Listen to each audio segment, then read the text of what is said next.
My Aunt Karen put me onto hip hop. She loved music so much. So all day, every day, music was around me. She even slept with the radio on. I'd hear LL Cool J coming from her room and I'd run in there to listen. I had this deep love of music and the arts that I just couldn't explain at that age, but I knew I needed it around me. Welcome back. We are live with multi-platinum selling, Grammy award-winning rapper, actress, and just legendary person all around, Eve, who's authored her memoir, Who's That Girl? That was a clip from the memoir itself, and you were talking about your Aunt Karen, who has since passed away. Yes. It was influences like that in your life that really encouraged you, because originally you were getting into poetry. Yes. So I started writing poems when I was very, very young, when I was little. But my aunt, like I said, she always had music on. And then on my dad's side, actually, my dad used to DJ. He was just like DJ in my grandmom's basement. So there was music everywhere, but she was my hip hop. I think I got introduced, like I said, LL Cool J, Salt and Pepper, Queen Latifah. She always had on like T.I. sweatsuits, Gucci link earrings, you know, and she sold drugs. So she was... I think people have aunts like that. We don't act like you don't know any. Listen. And, but she was, you know, she was young. She was more a big sister because she was like 16 when I was... So she was an influence, because you talk about that you really lay your soul bare in this book. Yes. Part of the inspiration was your son. Yes. And you reveal that prior to having him, you'd gone through a couple of rounds of IVF. Yes. And you had an ectopic pregnancy when you were filming your hit show, E! Yeah. And you said at the time you thought it was appendicitis. And in the book you write, for years I never grieved losing my first baby. Yeah. I didn't know how to, but I eventually learned. I had to speak to that baby and acknowledge their existence. I had to forgive myself and know what really happened was not my fault. Yeah. Writing those words and sharing that, what was that like for you in the process? It makes me emotional thinking about it, because I think as women, we are always so hard on ourselves, and you get told, like, you're a woman, you fall in love, you have a baby. No one talks about the struggles, the problems that you could have an ectopic, that you might have fibroids or endometriosis, which makes it slightly harder to have a baby. And I think at that time when I had that ectopic pregnancy, I felt like it was me. I felt like it was my body. And I just, like I said, had to kind of talk to myself and say, this is just the situation that happened. And also you need to release that little soul. That soul wasn't meant to be there. That soul's still around me. Right. I can hear my that soul was waiting. Meant to be, that soul behind us talking backstage was waiting. Yeah. And so at age 42, you announced to the world Yeah. that you were having the baby, which you talk a great deal about in the book. But prior to that beautiful boy, you had a life. Yes. And you break it down as well from the beginning. I remember when you burst on the scene, everyone kept saying, because I lived in Philadelphia, they said, this girl, she used to be a stripper, but she's gonna be the biggest thing in hip hop. You write about that 17-year-old girl who had gone into this adult entertainment world for 2 months. For 2 months. 2 months. And wasn't good, by the way.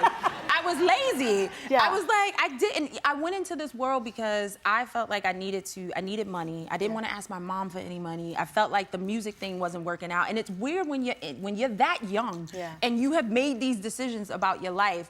But that being said, being in that world, I would never have met Mase. Right, and Mase helped you understand your power. Yeah, he was the one person that was like, what are you doing here? What do you want to do with your life? And as soon as he heard me rap, he was like, you don't need to be here. And I never went back. I never went back the day You after never that. went back.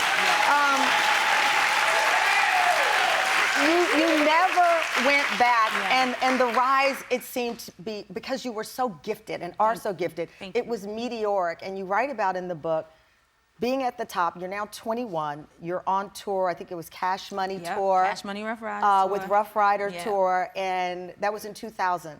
And I didn't know this part until reading the book about the nervous breakdown you experienced, because it all, from 17 years old, imagine this, and now you are the biggest in the game. Touring, and I brought my friends on tour because I thought that's what you do, which is a mistake. But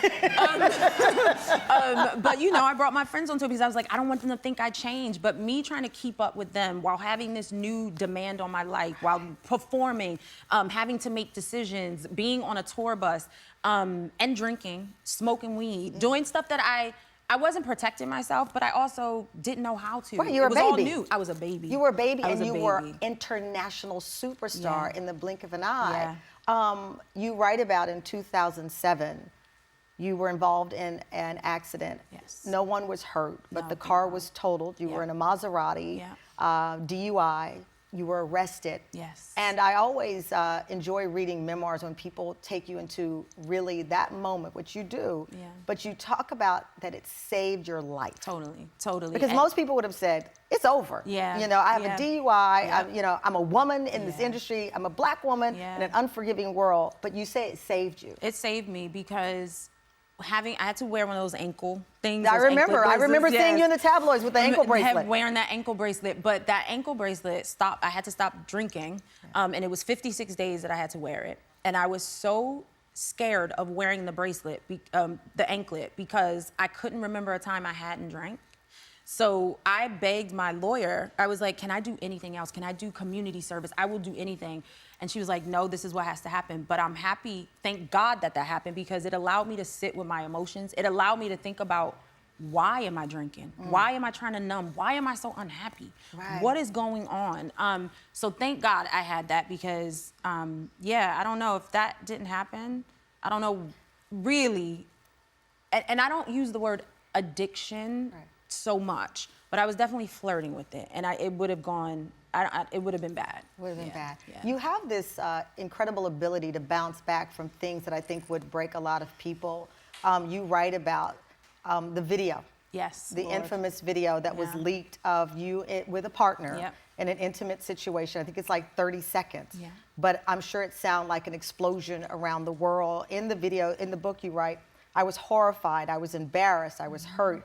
I was in another relationship by then, yet there I was with my ex on full display. It was one of the most violating feelings that I've ever experienced, and it made me sick to my stomach. It did. This idea that someone would leak this tape and everyone see you in this private moment. It's crazy, because it's like, okay, one, I was in a relationship that did something that millions of people in relationships have done before. That are doing right now, watching the Tamron Hall show.